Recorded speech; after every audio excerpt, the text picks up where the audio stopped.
So ఈ round brush ఎట్లా use చేస్తామంటే ఆల్రెడీ క్లయింట్ కి అడ్వాన్స్డ్ హెయిర్ కట్ ఏమైనా ఉంది అనుకుంటే మనం స్టైలింగ్ చేస్తాం, లేకపోతే హెయిర్ కట్ చేసేసిన తర్వాత కానీ మనం బ్లో డ్రై చేస్తాం కదా స్టైలింగ్ కి. సో అవుట్ కర్ల్స్ గానీ ఇన్ కర్ల్స్ గానీ చేయాలి అనుకుంటే ఈ రౌండ్ బ్రషెస్ యూజ్ చేస్తాం. ఓకేనా, అవుట్ కర్ల్స్ గానీ ఇన్ కర్ల్స్ గానీ చేయాలి అనుకుంటే రౌండ్ బ్రషెస్ యూజ్ చేస్తాం. మనం అవుట్ తిప్పితే అవుట్ కర్ల్స్, ఇన్సైడ్ తిప్పితే ఇన్ కర్ల్స్ నేను చేయడం చూపిస్తాను తర్వాత. ఓకేనా, సో దీంట్లో సైజెస్ కూడా మనకి మార్కెట్ లో అవైలబుల్ ఉంటాయి. దీనికన్నా పెద్ద సైజ్ కూడా ఉంటుంది జంబో బ్రష్, లాంగ్ హెయిర్ ఉన్న వాళ్ళకి జంబో బ్రష్.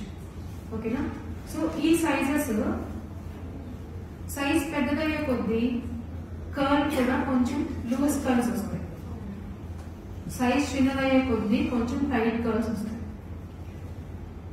ఓకేనా, సైజ్ చిన్నదయ్యే కొద్దీ టైట్ కర్ల్స్ వస్తాయి, ఈ సైజ్ పెద్దదయ్యే కొద్దీ లూజ్ కర్ల్స్ వస్తాయి.